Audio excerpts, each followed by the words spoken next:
हमारे चैनल से जुड़ने के लिए YouTube पर रियाज एजेंसी को अभी सब्सक्राइब करें और साथ में बेल आइकन को दबाना ना भूलें। अगर मेरे बारे में कोई मालूमात करनी है तो मेरे गांव जाओ, वहां मेरा शजरा पता चलेगा कि मैं कौन हूं। और मेरा तो शजरा चलो ठीक है, और अगर मेरे आका ने और इमाम हुसैन ने और इमाम हसन ने कल तुम्हारा शजरा पूछा तुमसे, तो मैं तो आज बता रहा हूं, मगर तुम नहीं बता पाओगे। कल सच्चाई है, बिल्कुल हक है, तुम नहीं बता पाओगे, हक है। हाँ, लिहाजा तवाजुन बरकरार रखो। बस क्या बन के रहो, गुलाम रसूल बन के रहो। साहब के खिलाफ तकरीर की थी, उनके खिलाफ नहीं की थी, उनकी बातों के खिलाफ की थी। मैं किसी के खिलाफ नहीं हूं। तो उनका तहरीरी रुजूनामा आ गया है। जी आया। उन्होंने इमाम अली मकाम के करबला के वाक़े के बारे में जो बातें कही थी, तो उन्होंने अपना पूरा रुजू भेजा। तो ठीक है, मेरा अब उनसे कोई इख्तिलाफ नहीं, मगर हर उस शख्स से इख्तिलाफ मेरा है जो सहाबा और अहले बैत के खिलाफ बोलेगा। इख्तिलाफ था और इख्तिलाफ है और इख्तिलाफ रहेगा। हम अल्हम्दुलिल्लाह आला हजरत वाले हैं, और आला हजरत ने हमको ये पैगाम दिया, अहले सुन्नत का है बेड़ा पार, असहाबे हुजूर नज्म है और नाव है इतरत रसूलुल्लाह की। यानी आला हजरत फरमाते हैं कि हुजूर ने फरमाया मेरी औलाद जो है वो सफीने नूह की तरह है। यानी सफीने नूह में जो बैठा था वो बच गया, बाकी सब हलाक। और जो सफीने नूह में बैठकर रास्ता भटक जाए वो भी भटक जाता है। तो वो हुजूर ने फरमाया मेरे जो सहाबा है ना, वो आसमान के सितारों की तरह है। तो हम अल्हम्दुलिल्लाह कौन है?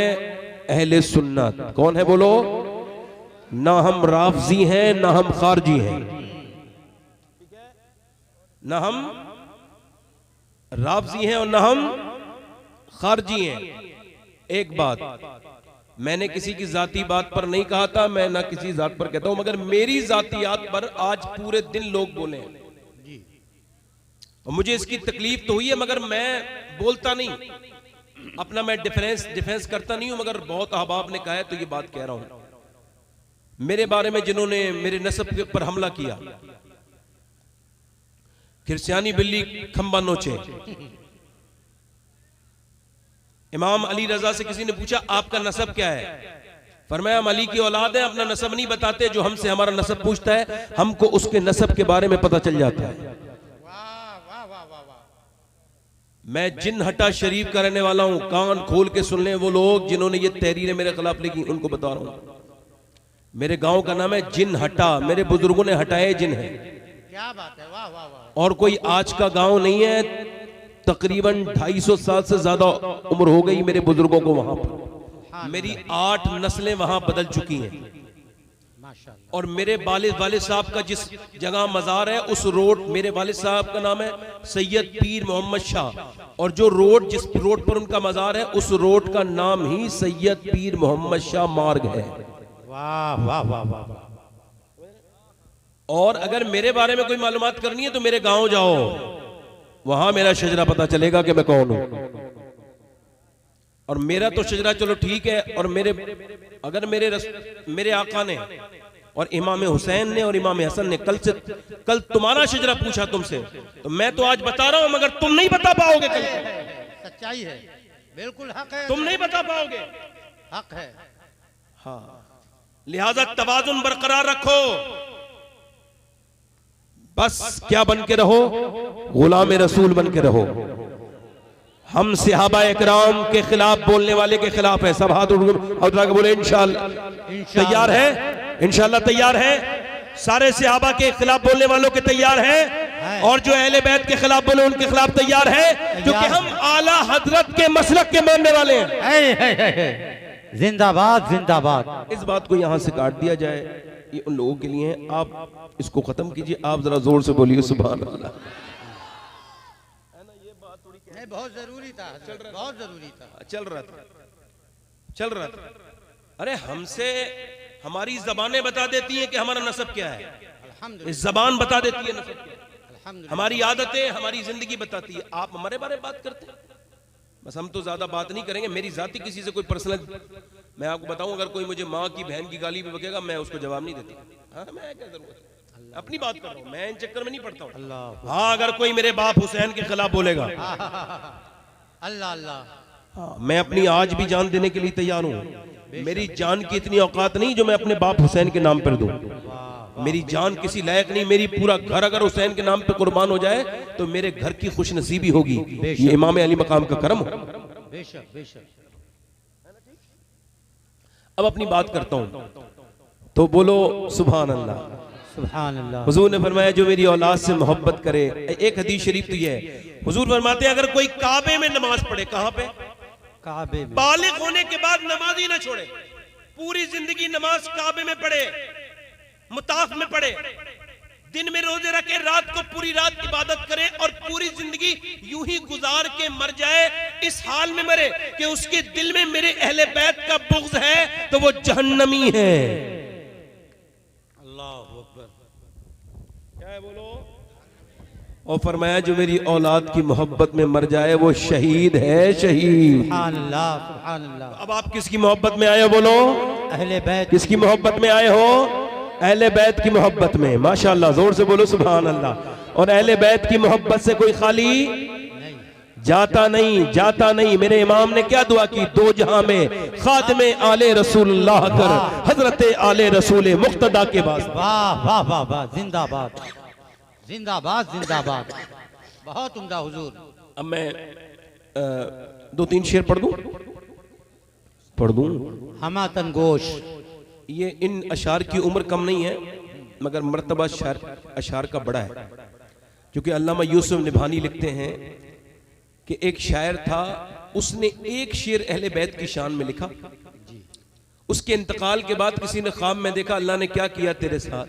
कहने लगे एक अहले बैत की शान में शेर लिखा था, अल्लाह के रसूल ने फरमाया ये जहन्नम में नहीं जाएगा, जन्नत में जाएगा, इसने मेरी औलाद की तारीफ की है। वाह वाह वाह, जिंदाबाद। अरे यार, जब एक शेर कोई लिखे और अल्लाह उसको जन्नत दे दे, तो जो पूरी जिंदगी अहले बैत की शान में शेर लिखे वो, है। जो दिन रात अहले बैत की तारीफ करे वो, क्या कहने, जिंदाबाद।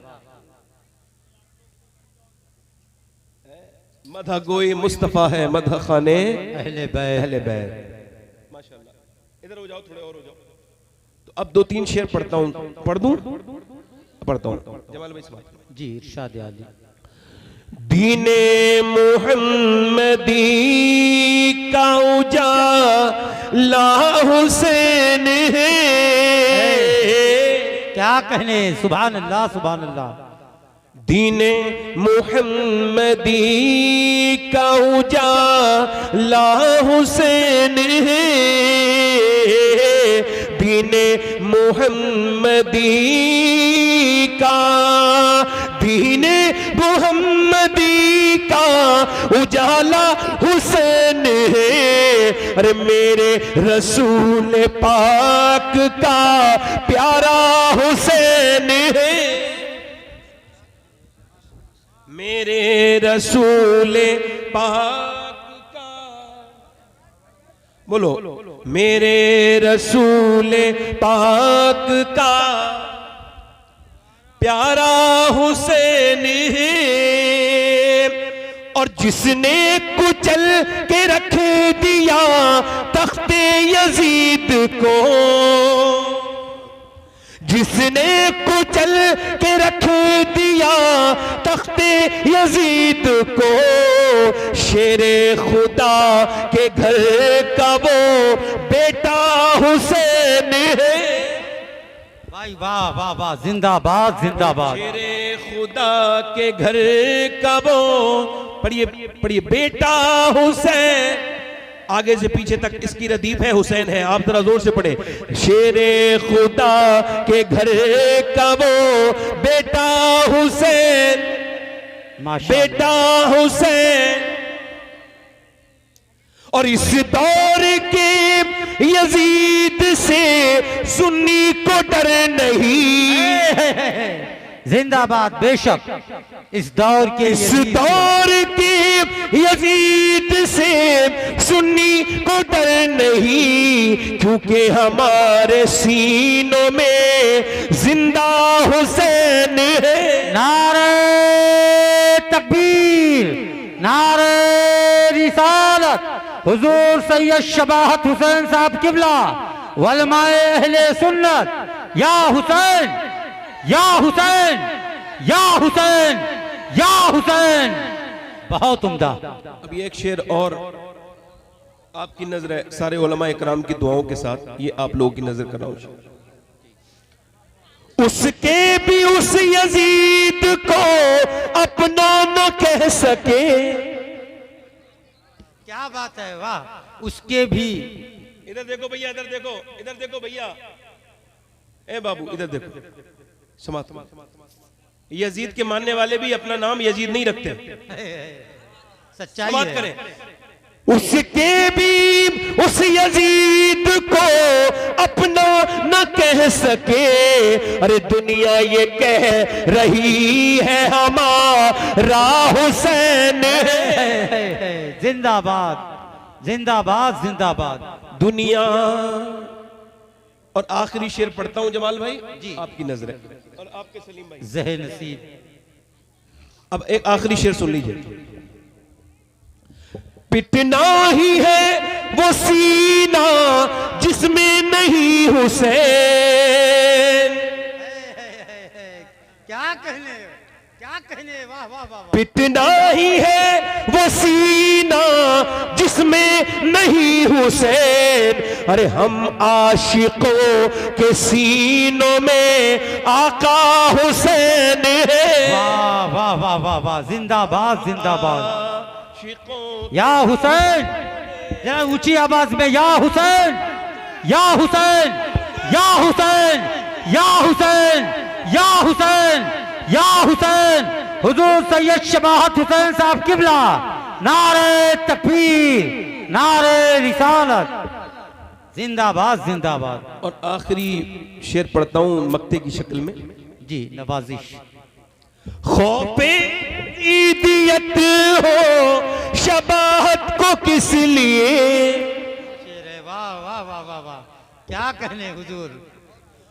खौफे यजीदियत हो शबाहत को किस लिए। अरे दादा है इसके गौस तो नाना हुसैन है। सच्चाई है। सुभान अल्लाह, सुभान अल्लाह। वाह वाह वाह वाह। जिंदाबाद, जिंदाबाद, जिंदाबाद, जिंदाबाद। मैं अपनी तकरीर शुरू कर रहा हूँ, थोड़ा सा इसका इको कम कर दें माइक वाले भाई। आपका माइक बहुत अच्छा है, हल्का सा इको कम करके इसकी आवाज़ को जो बेस है उसको कम कर दें। मैं तकरीर अपनी शुरू कर रहा हूँ। सारे नौजवानों से गुजारिश करता हूँ बड़े ध्यान से मेरी तकरीर को सुने।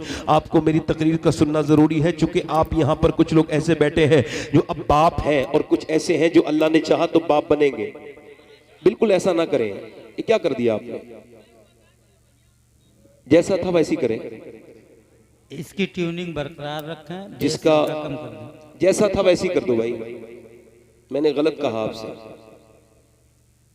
मैंने ई को कम करने के लिए कहा है, आपने पूरा माइक ही खराब कर दिया। वैसे सेटिंग कर दीजिए। जैसा था वैसी कर दो भाई। हेलो, हेलो, वो तो सही बोल रहे हैं। हेलो, वो माइक ठीक है, ये माइक खराब हो गया सर। हेलो,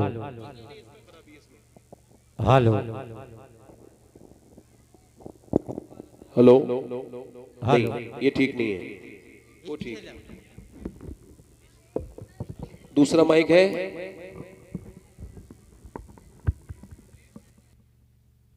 हेलो, नहीं, ये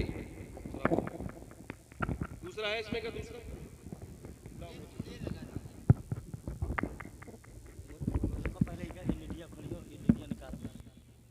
दुरूशी पढ़ी अल्लाहुम्मा सल्ली।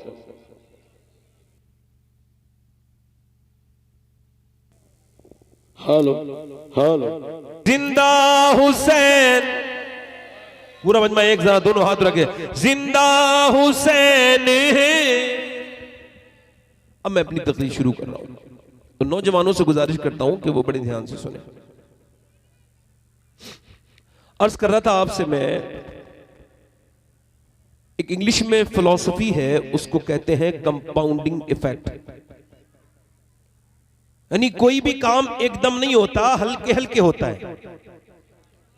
कोई एकदम एमएलए नहीं बनता, पूरी जिंदगी दांव पे लगाता है, फिर कहीं जाके एमएलए बनता है। कोई एकदम प्रधान भी नहीं बनता, उसकी लंबी मेहनत होती है, खर्चे होते हैं दुनिया की भर की, फिर कहीं जाके वो प्रधान बनता है।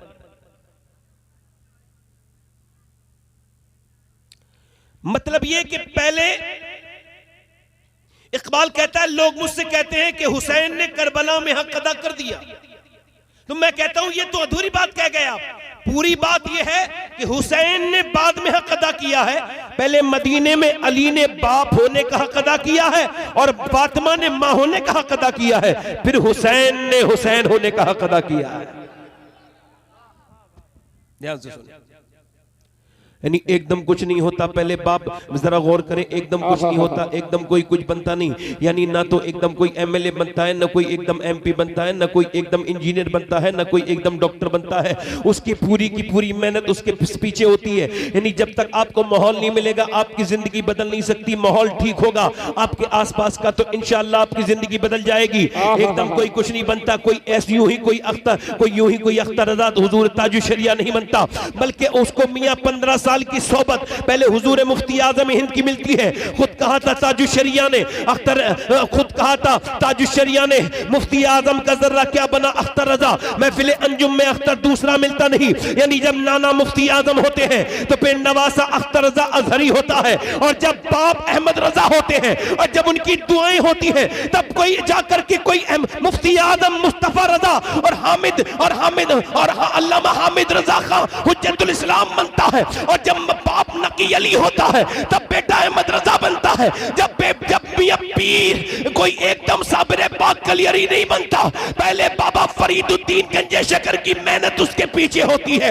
वो उसको सजाते हैं, संवारते हैं, फिर कोई जाके अलाउद्दीन अली अहमद साबिर कलियरी बनता है। कोई यूं ही कुतुबुद्दीन बख्तियार काकी नहीं बनता, पहले मियां उसको मोइनुद्दीन चिश्ती संभालते हैं। कोई यूं ही मोइनुद्दीन नहीं बनता, पहले उस्मान हारूनी की बारगाह में जानू अदब तय करना पड़ता है। जब वो नजर डालते हैं फिर बंदा उस मोइनुद्दीन बनता है। और कोई यूं ही अब्दुल कादिर जिलानी नहीं बना, पहले बाप अबू सालेह था, मां उम्मुल खैर फातिमा थी, फिर कहीं जाके कोई अब्दुल कादिर बना।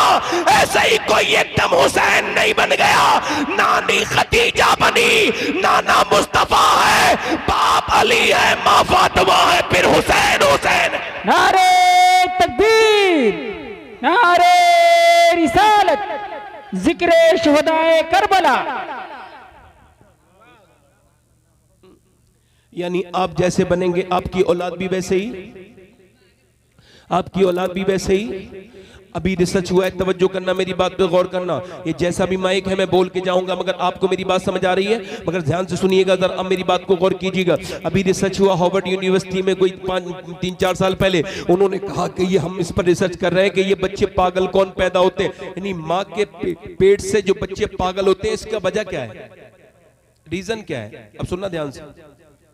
उन्होंने 27 साल रिसर्च किया और ये बताया ये वो बच्चे हैं जब अपनी मां के पेट में थे तो इनके बाप जाहिल ने इनकी मां को मारा। जब वो मार तो अपनी बीबी को रहा था, मगर पेट के बच्चे पे असर हो गया, उसका दिमाग जो है ना वो तवाजुन खो बैठा, बच्चे के दिमाग पे असर हो गया। यहां तक कि डॉक्टर कहता है ये जाहिल को इसको क्या पता कि जब तुम अपनी बीबी से लड़ते हो और तुम्हारे बच्चे तुमको देखते हैं तो उनके ऊपर कितना बुरा असर पड़ता है। कभी वह अपनी बीबी से मत लड़ा करो ऐसे वक्त में जबकि तुम्हारे बच्चे तुम्हारे सामने हो, वो तुम्हारे बच्चों की जिंदगी पर बहुत बुरा असर पड़ता है। मगर मेरी बात सुनो, डॉक्टर औरत से ये कहता है कि अगर तेरे पेट में बच्चा है तो ऐसा करो कि तुम टेंशन में मत रहना, तुम टेंशन में रहोगी तो बच्चे पे असर हो जाएगा। अब मैं आपसे ये पूछना चाहता हूं कि डॉक्टर कहता है बच्चे को ताकतवर बनाना चाहती हो तो ऐसा करना कि ज्यादा जो है वो ज्यादा सेब खाओगी तो इसके अंदर आयरन बढ़ेगा, ज्यादा बादाम खाओगी तो इसके अंदर आयरन बढ़ेगा, अगर ज्यादा अगर अमरूद खाओगी तो इसके अंदर विटामिन डी बढ़ेंगे, अगर तुम ज्यादा नींबू और संतरा खाओगी तो ज्यादा विटामिन सी बढ़ेंगे। अब मुझे बिल्कुल सवाल का जवाब बिल्कुल ईमानदारी से देना कि जब अल्लाह का बनाया हुआ सेब, संतरा, अनार, अमरूद अगर मां खाए तो बच्चे पे असर हो जाए, तो क्या मां अल्लाह का कुरान पढ़ेगी तो बच्चे पे असर नहीं होगा? असर होगा कि नहीं होगा। तभी तो हजरत सैयदा राबिया बसरी कहती थी, जब औरतें उनके पास आती थी तो आप उन औरतों से कहती थी, देखो अब तुम हामला हो गई हो, और एक बात याद रखना, अब तुम हामला हो गई हो, अब तुम हामला हो गई हो, अब तुम्हें एक एक कदम फूंक के रखना है, तुमको झूठ नहीं बोलना है, तुमको गालियां नहीं देनी है, तुमको कोई बदतमीजी नहीं करनी है। कहा क्यों? कहा इस वजह से तुम्हारी बदतमीजी का असर इस बच्चे पर पहले हो जाएगा, ये पैदा बाद में होगा। पैदा बाद में होगा। इसका ई को कम कर दो भाई, ई कोई कम करना भाई, और कुछ कम ना करना। समझो, पैदा बाद में होगा, बच्चे पर असर पहले हो जाएगा।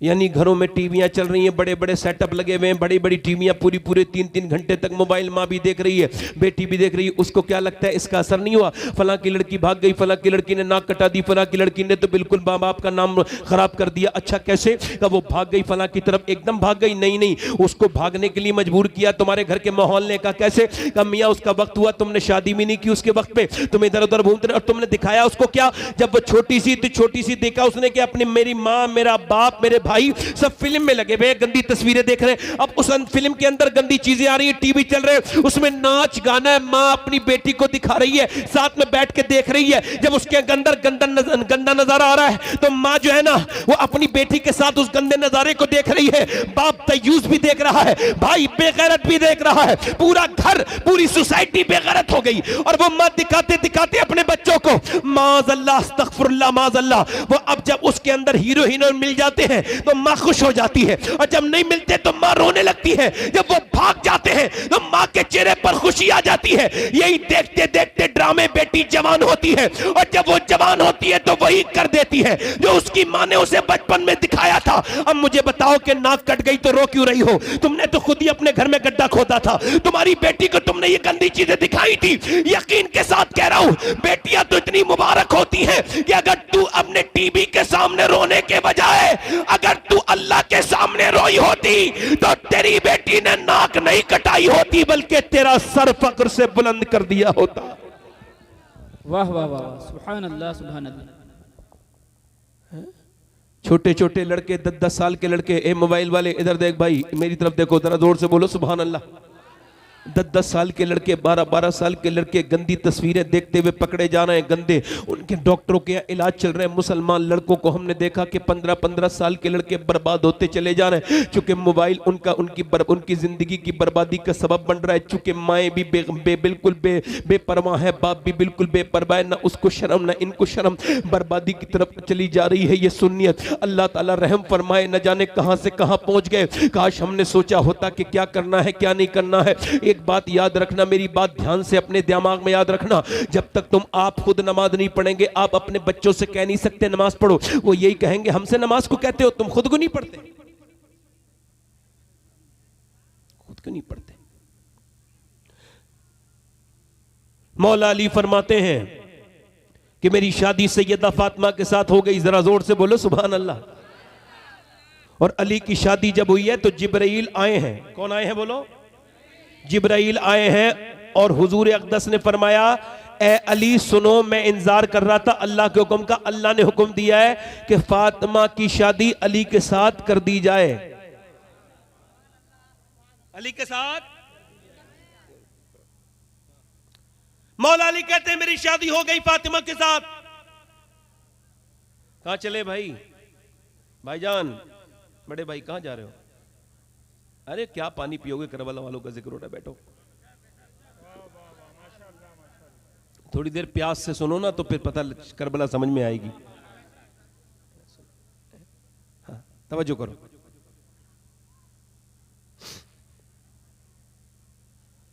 मौला अली कहते हैं मेरी शादी हो गई। हमारे यहां तो शादियां होने में नहीं मान रही, लंबी शादियां चलती हैं, लंबे रिश्ते चलते हैं, फिर कहीं जाके शादी होती है। लंबे जहेज और जहेज मांगने वाले में और भिखारी में कोई ज्यादा फर्क नहीं है। जब कोई जहेज मांगे तो उसको दे दो, मगर भिखारी समझ के दो, नियत भीख की देना, क्योंकि ये अपने बेटे का सौदा कर रहा है। अब जो सौदा करता है तो वही जिससे जहेज मांगा था ना, और फिर वो आके इज्जत नहीं देती, उसी ससुर सास को निकालती है पहले घर से जिसने जहेज मांगा था, है ना। तुमने इज्जत थोड़ी दी है जो तुम्हें इज्जत देगी।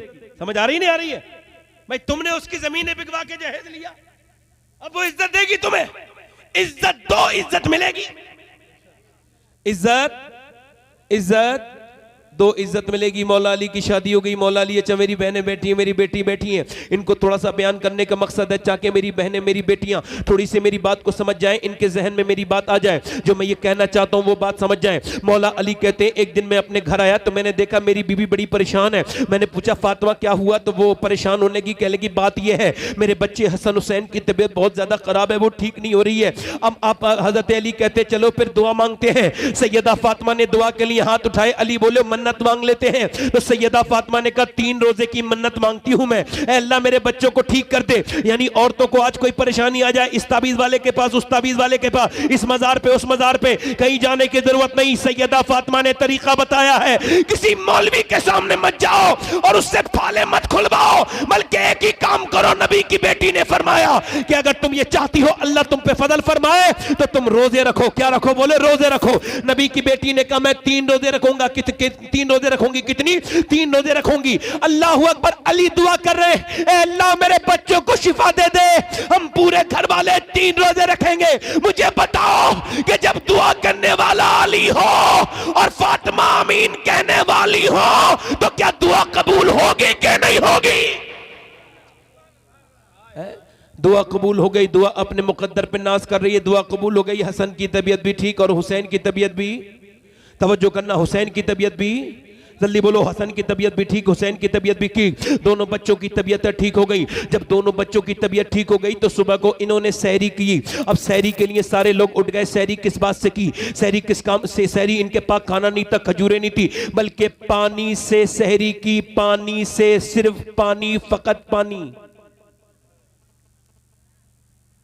पानी से सहरी करने के बाद अरब के सख्त धूप के अंदर मौला अली रोजा रखे और अपने जब सूरज निकला तो अपने बच्चों के लिए कमाने के लिए गए, मजदूरी करने।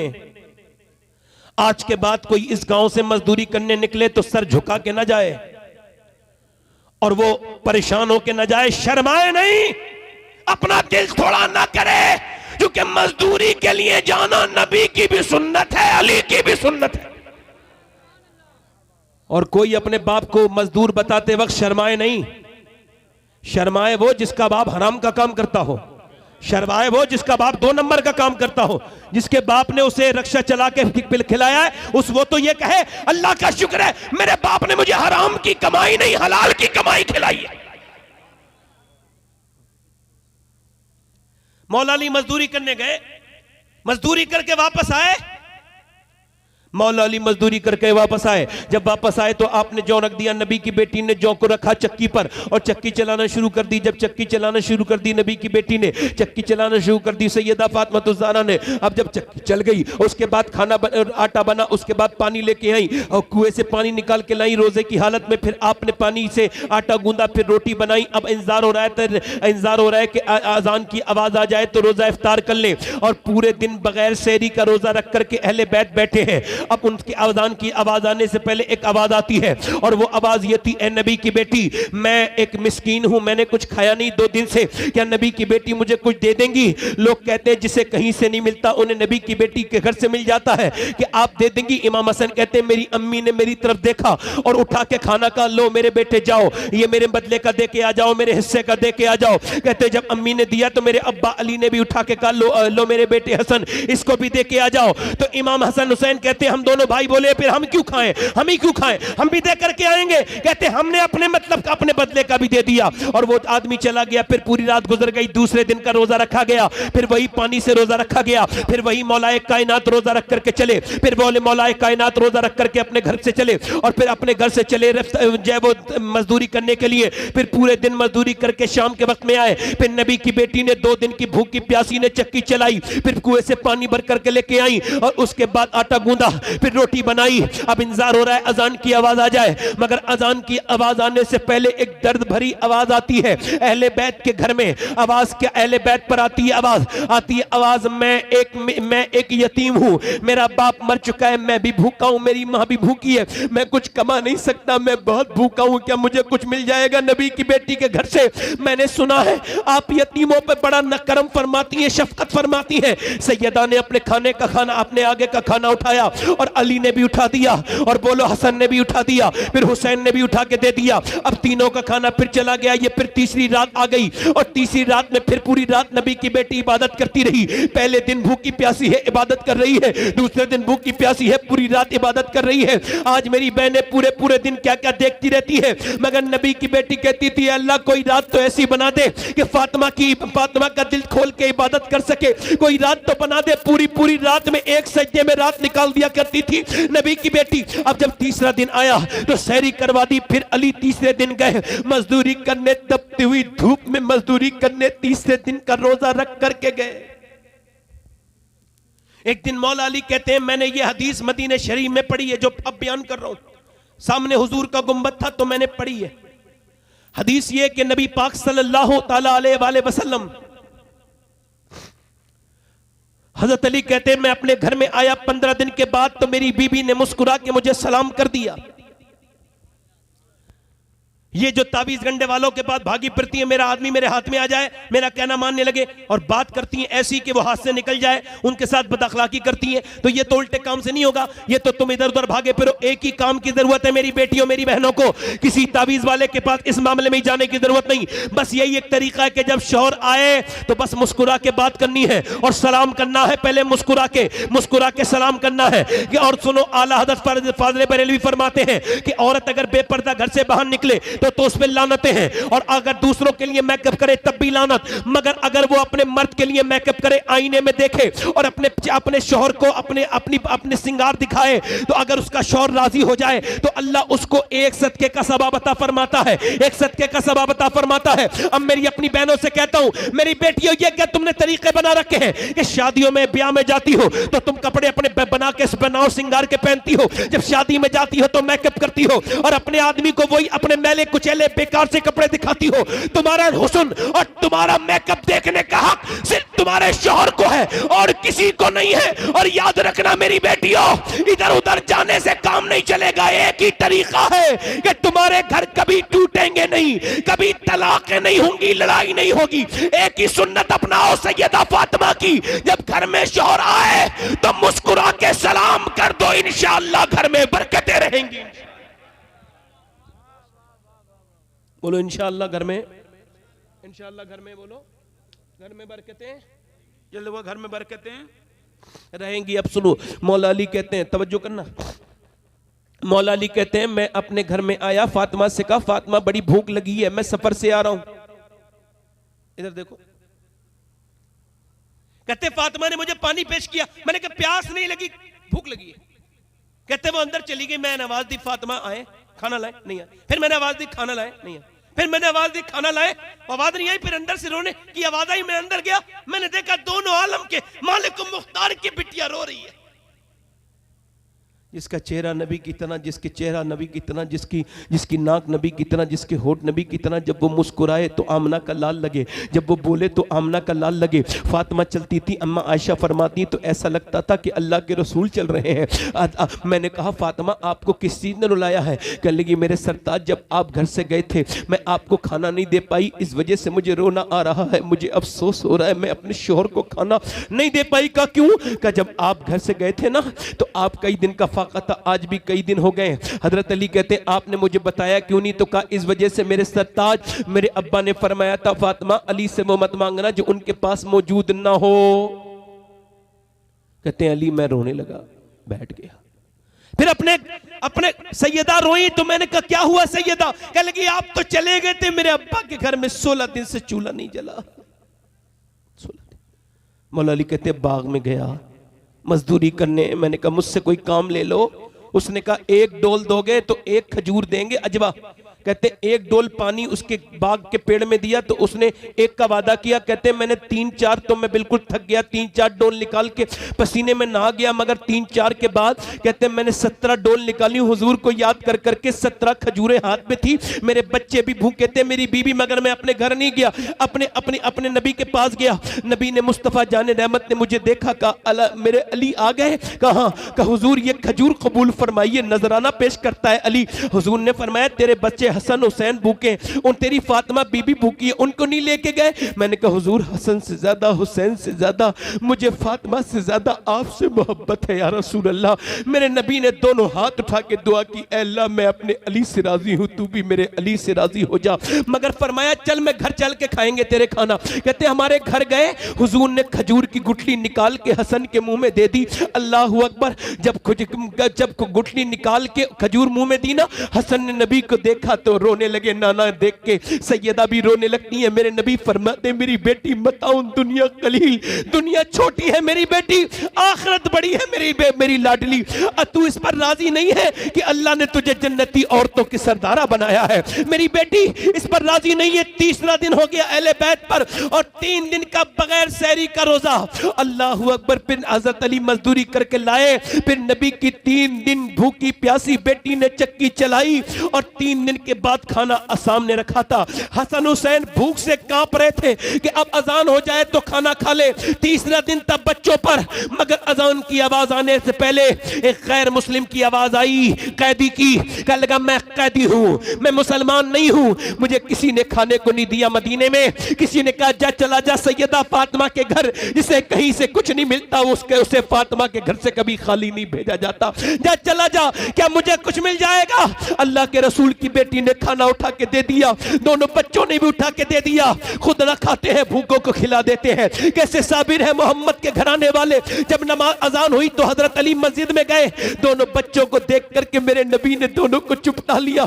दोनों बच्चे बिल्कुल कांपते थे। नबी ने प्यार किया और फरमाया ऐ मेरे अली, तूने जो खाना खिलाया अल्लाह इतना राजी हुआ है कि अल्लाह ने जिब्राइल को भेजा है और ये आयत नाजिल हुई है, वो युतइमून अत्वामा अला हुब्बिही मिस्कीना व यतीमा व असीरा। जरा गौर तो करो, अली खाना खिलाए और अल्लाह राजी हो जाए। अली का लंगर खाने का जिक्र तो मेरा रब कर रहा है, जरा गौर तो करो। फातिमा तू ज़हरा खिलाए और नबी राजी हो जाए। मगर एक सवाल ये है, ऐ सैयदा फातिमा, ये रोजा आपने 4 दिन के क्यों नहीं रखे? ये रोजे 2 दिन के क्यों नहीं रखे? ये 3 दिन के रोजे क्यों रखे गए थे? आखिर इसमें हिकमत क्या थी? मदीने से आवाज आई, ये ऐलान था यजीदियों के लिए, फातिमा का ऐलान था यजीदियों, मेरे बेटे को तुम 3 दिन प्यास से, 3 दिन भूख से डराओगे। ये डरेगा नहीं, चुके इसकी मां ने इसकी तरबियत और इसकी ट्रेनिंग पहले मदीने में करा दी है। नारे तकबीर, नारे रिसालत, जिक्र शहीदाने करबो बला।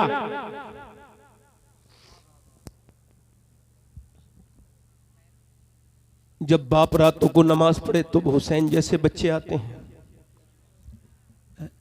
और हुसैन कौन? करबला बयान करूं और जोर से बोलो सुभान अल्लाह। करबला क्या है? करबला हक और बातिल का मार्का है और हक पर है मेरे नबी का बेटा, नबी का प्यारा, हुजूर के कांधों पे खेलने वाला। इधर देखो, एक बात तवज्जो करो, तकदीर का मानना फर्ज है, तकदीर का ना मानने वाला काफिर। ठीक, तकदीर का मानना और तकदीर का ना मानने वाला।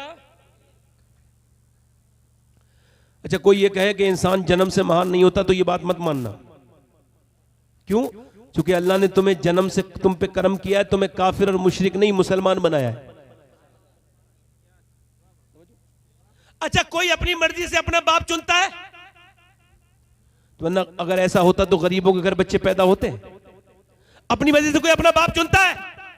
अपनी मां, अपनी बहन, अपने भाई का इंतखाब करता है, अपने बाप का, अपने बच्चों का इंतखाब करता है, अपनी मर्जी से अपने नाना और नानी का इंतखाब करता है? नहीं करता, नहीं करता। मगर सुनो, तवज्जो करो, किसी की माँ ठीक होती है तो उसका बाप ठीक नहीं होता, किसी का बाप ठीक होता है तो माँ ठीक नहीं होती, किसी का भाई ठीक होता है तो बहन ठीक नहीं होती, बहन ठीक होते तो भाई ठीक नहीं होता, किसी के बच्चे ठीक नहीं होते, किसी की नानी ठीक नहीं होती, किसी के नाना ठीक नहीं होते। मगर हुसैन अकेला ऐसा फजीलत वाला है कि जिधर से देखो लाजवाब है। अल्लाह ने उसको भाई दिया तो इमाम हसन नाम है जो सारे जन्नती जवानों का सरदार है। बहन उसकी ज़ैनब है जो सारी अपनी हमअसर औरतों की सरदारा है, और उसकी माँ फातिमा सारी जन्नती औरतों की सरदारा है। उसका बाप अली सारे वलियों का सरदार है, उसकी नानी सारी उम्महातुल मोमिनीन की सरदारा है, और उसका नाना सारे नबियों का सरदार है। अफजल है कुल जहां में घराना हुसैन का, अफजल है कुल जहां में घराना हुसैन का। अरे नबियों का ताजदार है नाना हुसैन का, बोलो नाना हुसैन का। और एक पल की थी बस हुकूमत यजीद की, अरे सदियां हुसैन की है जमाना हुसैन का। अच्छा मेरी तरफ देखो, अब तवज्जो करो। यजीद कौन था? फासिक, फाजिर। कौन था यजीद? शराब पीता था, शराब। क्या पीता था बोलो? शराब। और उसने बहनों से निकाह जायज कर दिया था।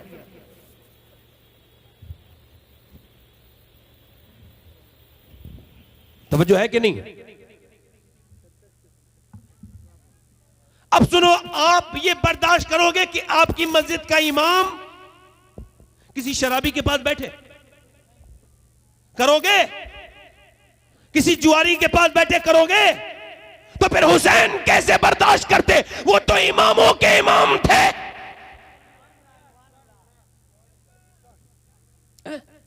इमाम ने फरमाया मेरे जैसा यजीद जैसे की बेअत, यजीद जैसे की बेअत। बोले मेरे जैसा यजीद जैसे की बेअत। यजीद बेअत का मतलब होता है बिक जाना। क्या मतलब है? और हुसैन ने फरमाया ऐसा कोई खजाना नहीं बना जो हुजूर की औलाद को खरीद सके। फरमाया मैं यजीद की बेअत नहीं करूंगा। मदीने में दबाव बना तो हुसैन ने मदीने ही छोड़ दिया। मैंने 4 बार, अब मेरी हाजिरी हुई है मदीने में, 4 बार गया हूं मैं। पहली मर्तबा 2017 में गया था हज करने के लिए। अल्लाह का शुक्र एहसान है, मैं इस लायक नहीं, अल्लाह ने नवाज दिया। मगर एक बात बताऊं, इस महफिल में कसम खा के कहता हूं ये बात कि मैं बड़े बड़े शहरों में गया, बड़ी जगहों पे रहा, मैंने कोई अच्छी अच्छी खूबसूरत जगहें देखी, मगर मैं कसम खा के कहता हूं 6 साल 6ठा साल चल रहा है, मैंने एक दिन भी मेरी जिंदगी में ऐसा नहीं गुजरा जो मुझे मदीना याद ना आया हो, जो मुझे वो गुंबद याद ना आता हो, वो मुझे हुजूर का रोजा याद ना आता हो। मैं सफर में रहता हूं, ना मुझे बच्चे याद आए ना मुझे घर याद आए, हां मदीना रोज याद आता है। मैं तो बेकार इंसान, मेरी क्या औकात, मगर हुसैन का तो बचपना वहीं गुजरा। हम तो 8 दिन जाते हैं तो हाजियों के कलेजे फट जाते हैं, मदीने से आते हैं तो। मगर हुसैन तो पैदा मदीने में हुए, खेले भी नाना की गोद में, कभी जबान चूस रहे हैं, कभी जबान चूस रहे हैं, कभी कांधों पे बैठे हैं, कभी नमाज की हालत में ऊपर बैठ गए आके। मदीने को छोड़ते होंगे हुसैन तो क्या आप पर गुजरती होगी।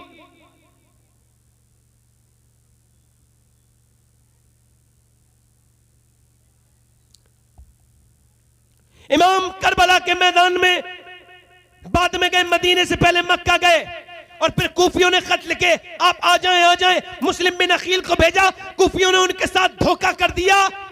मगर जब हजरत मुस्लिम गए तो उनके हाथ पे बैठ करके उनके दो ने धोखा दे दिया। और जब इमाम जा रहे थे ये सुन के हालात ठीक है, तो उधर से कोई शायर आ रहा था, उसने कहा हुसैन कूफे में मत जाओ, करबला मत जाओ, क्योंकि वो तुम्हारे साथ अच्छा सलूक नहीं करेंगे। उन्होंने तुम्हारे भाई मुस्लिम को शहीद कर दिया, तुम्हारे चचा के भाई को शहीद कर दिया।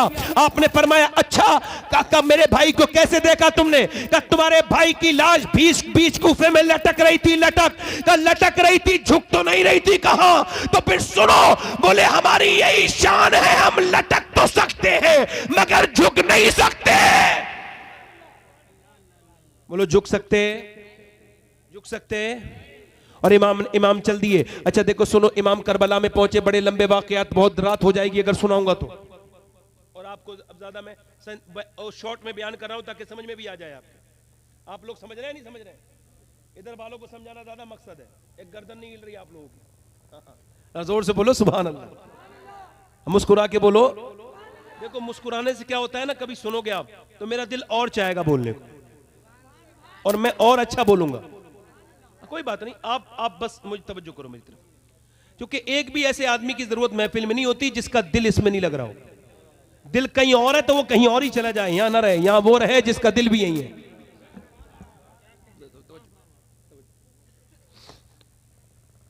इमाम करबला के मैदान में पहुंचे। किसी ने मोहनदास करमचंद गांधी से पूछा, ओ गांधी जी ये बताएं, ये जो चरखे को लेके चले हो, ये जो कॉटन के सूती कपड़े पहन के चले हो, क्या तुम ब्रिटिश एम्पायर का मुकाबला कर सकते हो? अंग्रेजों के पास कितनी पावर है, कितनी ताकत है, क्या तुम उनसे लड़ सकते हो? गांधी ने कहा हिम्मत मेरी भी नहीं हो रही थी बिल्कुल भी, पर क्यों जा रहे हो? कहा इस वजह से जा रहा हूं कि पहले तो हिम्मत नहीं थी, मगर फिर मैंने करबला की दास्तान पढ़ी। कहा क्या पढ़ा? कहा ये पढ़ा कि 72 लोग करबला में गए और उन्हें मिटाने के लिए 22,000 आर्मी आई। कितनी? 22,000, मगर 72 नहीं मिटे, 22,000 मिट गए। 22,000 का नामो निशान भी नहीं है, और 72 के खेमे अब भी करबला में वहीं पे लगे हुए हैं। बोल नहीं रहे हो पीछे वाले, जरा बोल के सुनो, जरा जोर से बोलो सुभान अल्लाह। दोनों हाथ उठा के बोलो या रसूल अल्लाह, बोलो लब्बैक या हुसैन, लब्बैक या हुसैन। इमाम करबला के मैदान में, इमाम मजलूम करबला के मैदान में चले गए। हुर बिन रियाही ने इमाम को रोका था, मगर इमाम के सामने वो उसने इमाम के चेहरे को देख के उसको अल्लाह ने उसको जो है वो अल्लाह ने उसको अक्ल अता फरमाई, और उसके जहन में ये बात आई कि इब्ने रसूल से नहीं लड़ना चाहिए। वो इब्ने साद के जाकर के बोला कि मेरा दिल नहीं करता मैं हुसैन से लड़ूं, बल्कि मैं हुसैन की तरफ जा रहा हूं। इब्ने साद बोला इधर दौलत है, उधर मौत है, उधर मत जा, इधर इज्जत है, उधर मौत है। तो हजरत हुर ने कहा ओ इब्ने साद, तुझे हुसैन के पास मौत नजर आ रही है और मुझे हुसैन के कदमों में जन्नत नजर आ रही है। हुर बिन रियाही इमाम अली मकाम के पास जाके बोला आप मुझको माफ कर देंगे? इमाम ने फरमाया मैं सिर्फ माफ नहीं करूंगा बल्कि तेरी शफात भी अपने नाना से करवाऊंगा। तेरी शफात भी है? तो फिर हुर गए और जाके शहीद हो गए। ये नारा हुर का था जिस वक्त फौजे शाम से निकले, कि देखो यूं निकलते हैं जहन्नम से खुदा वाले। और हजारों में 72 थे वो तस्लीम हो रजा वाले, हकीकत में खुदा उनका था और वो थे खुदा वाले। और किसी ने जब वतन पूछा तो ये हजरत ने फरमाया मदीने वाले कहलाते थे अब हैं करबला वाले। सुभान अल्लाह सुभान अल्लाह सुभान अल्लाह, वाह वाह वाह। तलवार चल रही है, इमाम ने तकरीर की कि देखो मैं हुसैन हूं, मुझे नाना अपने कांधों पर बिठालते थे, देखो मुझसे ना लड़ो वरना मेरे नाना को क्या मुंह दिखाओगे। वो दौलत के लालची कुत्ते, उन पे असर नहीं हुआ बात का। बोले हुसैन एक ही बात है, या तो हाथ में हाथ दो बैत करो यजीद की, या फिर लड़ो। इमाम ने फरमाया मुझे जाने दो, मैं चला जाऊंगा इस मुल्क को छोड़ के कहीं और। रिवायतों में लिखा है किसी ने पूछा कहां जाएंगे, कहने लगे मेरा दिल करता है मैं हिंदुस्तान चला जाऊं। मैं कहता हूं हुसैन आप तो नहीं आए, मगर आपने मोइनुद्दीन चिश्ती को भेज दिया।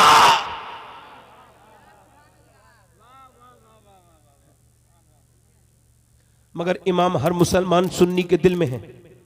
बोलो हुसैन, जोर से बोलो हुसैन। हुसैन हर सुन्नी के दिल में है। अब उन्होंने जब जंग शुरू की, जब जंग हो रही थी, तो उसी वक्त में जब आवाज़ तलवारों की शोर मच रहा था, एक औरत गुजर के जा रही थी। उस औरत ने जब आवाज़ सुनी तो वो अपने बेटे से बोली, देख तो ये कैसी आवाज़ आ रही है। बेटे की शादी की तैयारी करने जा रही थी। जब उसका बेटा गया और देख के आया तो रोने लगा। क्या लगा, अम्मा जान, मेरी माँ, मैंने बड़ा बुरा वक्त देखा। क्या देखा? कि मैंने हुसैन के ऊपर बड़ा जुल्म होते देखा है। इतना हसीन मैंने इंसान नहीं देखा था। मैंने पूछा ये कौन है जिनका चेहरा सूरज से ज्यादा चमक रहा है? क्या लगे, ये हुसैन इब्ने अली है, ये हुसैन इब्ने अली है। ए मेरी माँ, इब्ने रसूल पर हमले हो रहे हैं, उन पर इम्तिहान का वक्त है। माँ कहने लगी, मेरे लाडले, मैंने तुझसे आज तक दूध का कर्जा नहीं मांगा, आज मैं तुझसे अपने दूध का बदला मांगती हूँ। चल हुसैन के नाम पे कुर्बान हो जा। अगर मैं तेरी शादी रचाऊंगी तो नबी की बेटी को क्या जवाब दूंगी, सैयदा फातिमा को क्या जवाब दूंगी कि मेरे बेटे के ऊपर घोड़े दौड़ रहे थे और तू जो है ना वो अपने बच्चों की शादी रचा रही थी। बेटा भी लायकमंद फाइक था, अपनी माँ के साथ हुजूर इमाम हुसैन की बारगाह में पहुंच गया। और जब सर हजरत सैयदना इमाम अली मकाम की बारगाह में पहुंचा, मेरे इमाम ने उसकी तरफ देखा। कहने लगी, मेरे बेटे को कबूल फरमाए, मेरे पास एक ही बेटा है, मैं यतीम, मैं बेवा औरत हूँ। इमाम ने कहा, नहीं, तेरा बेटा तेरा सहारा है। ओ इमाम, मुझे दुनिया का सहारा नहीं करना है, मुझे तो आखिरत का सहारा करना है, आखिरत का। इस बेटे को कबूल कर ले। इमाम ने फरमाया, ठीक है। उसका बेटा जब गया मैदान में, जंग लड़ने लगा, काटने लगा, मगर जब उसकी मां ने ऐसे करके अपनी चादर फैलाई और फैलाने के बाद कहा, ए मौला, मेरे बेटे की शहादत को कबूल फरमा। अरे मियां, कैसी औरतें थी पहले के जमाने की, अपने बेटे को मैदान कारजान में भेजती थी। आज की औरतें तो मस्जिद तक में नहीं भेजती। अपनी मां दुआ कर रही है, अल्लाह मेरे बेटे को शहादत की मौत अता फरमा। अभी उसकी बात पूरी नहीं हुई है, अचानक उसके बेटे का सर कटा और मां की झोली में आके गिर गया। मां ने झोली उठाई और उठाने के बाद उसके मां ने झोली से सर उठाया और यजीदियों की सब में फेंक दिया। और फेंकने के बाद का, यजीदियों ये लो, जो चीज हम अल्लाह की राह में दे देते हैं वापस नहीं लेते। नारे तकबीर, नारे रिसालत, जिक्रे शहदाए करबला। सुभान वापस बोलो, वापस नहीं लेते। इमाम के घर के लोग जाने लगे, वो भी शहीद होने लगे। हजरत कासिम, क्या नाम है बोलो, जल्दी बोलो, क्या नाम है? हजरत कासिम, सैयदना कासिम बिन हसन। क्या नाम है बोलो? सैयदना कासिम बिन हसन। बैठो भाई, बैठो, आप लोग बैठे रहो, आप लोग बैठो। पब्लिक में से उठना नहीं कोई भाई। मैं उठ जाऊंगा तो सबकी तरफ से एहतराम हो जाएगा, जो भी साहब आ रहे हैं उनका, ठीक है? आप बैठे रहें, क्योंकि मेरी तकरीर यहां पर बड़ी खास चल रही है और उसको मुझे पूरी करना जरूरी है।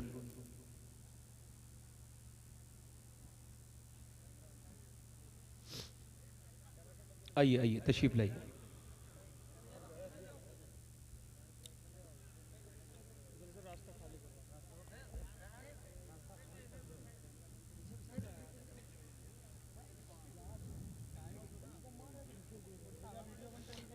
आप बैठिए।